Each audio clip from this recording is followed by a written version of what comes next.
Salut à tous, j'espère que vous allez bien. Donc, dans cette vidéo, on va s'occuper de changer le liquide de frein de la 206 qui doit avoir à peu près 2 ans et demi là. Donc, j'utilise le système Easy Bleed, c'est-à-dire c'est un système qui met de la pression dans le bocal de liquide de frein ici et ça permet de pousser l'ancien liquide de frein. C'est bien quand on est tout seul et qu'on n'a pas quelqu'un qui peut pomper à la pédale. Surtout que le pompage à la pédale, il peut y avoir des risques de retournement de coupelle ou que sais-je. Donc ça se présente sous cette forme-là. Donc là, il y a une bouteille. On met le liquide de frein à l'intérieur. Ça, on le relie au bocal là-bas. Et ensuite, la pression, elle se fait en utilisant la pression dans une roue. Donc on va utiliser par exemple cette roue-là. Il faut que la roue soit dégonflée à 1,5 bar. Donc là j'utilise mon compresseur pour contrôler ça bien.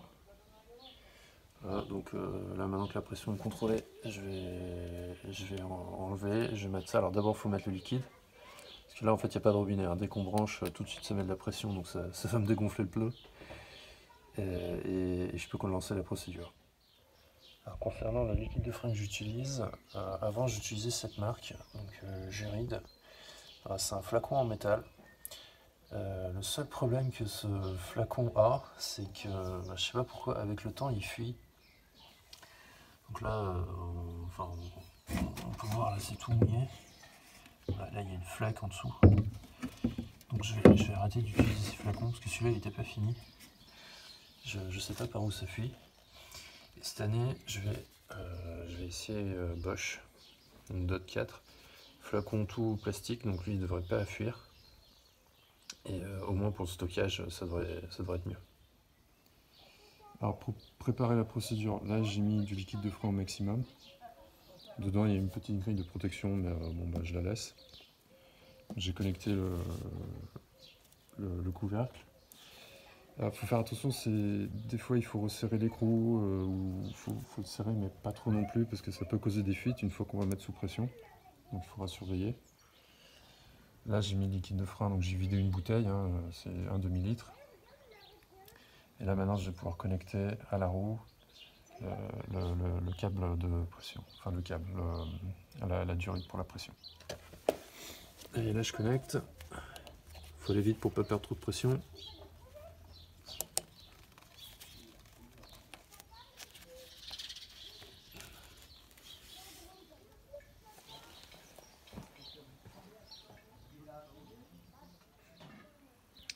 Voilà, en fait ce que je dis, parce que je fais, en fait là j'avais pas suffisamment serré et ça a coulé partout. Donc j'ai mis sous pression, donc j'ai vite déconnecté. Là, j'ai resserré un bon coup.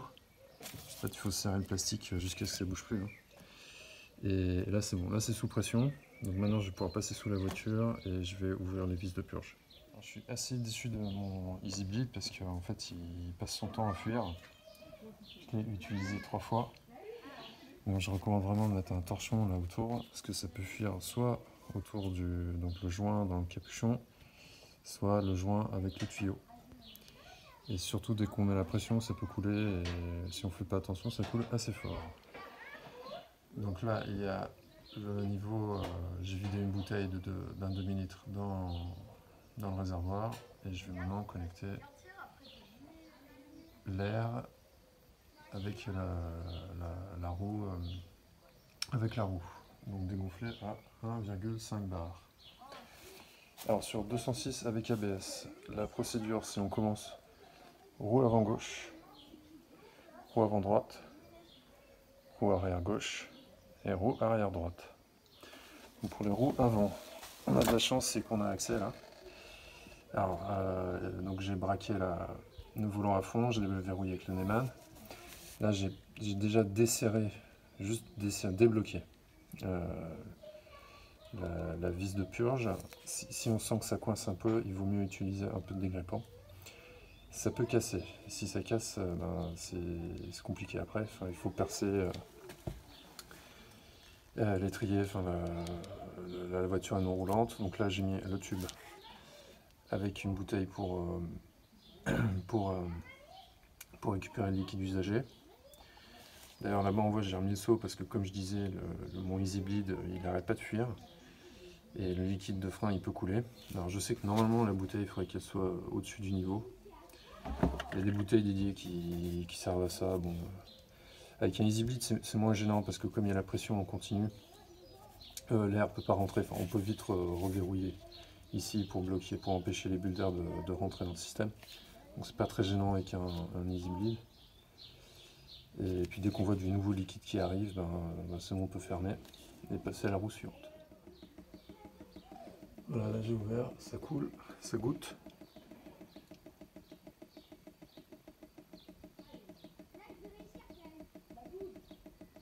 Bon, le liquide est propre. Hein.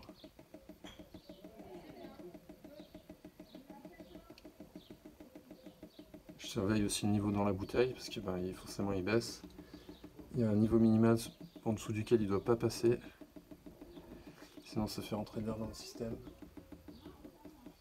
Quand je vais être à peu près au quart, je vais fermer. Hein. Ça veut dire que le liquide, en tout cas dans cette roue là, il aura été remplacé. Ok, donc là j'ai refermé. Là je surveille ici, je vois pas de fuite. J'ai dû beaucoup resserrer hein, l'écrou depuis la dernière fois que j'ai utilisé. Et là je vois qu'il y a un niveau. Et voilà, il a baissé à peu près d'un quart. Donc là il suffit de passer à la roue conducteur. Là je suis roue avant gauche.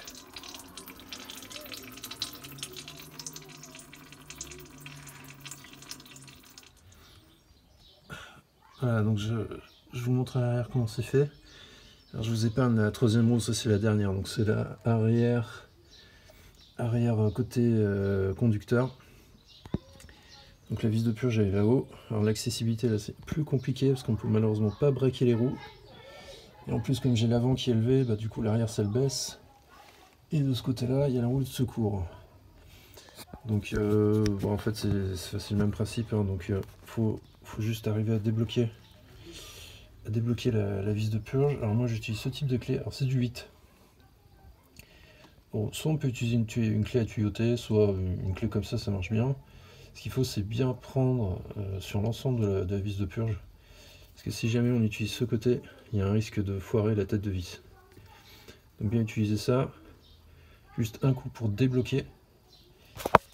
Ensuite, une fois que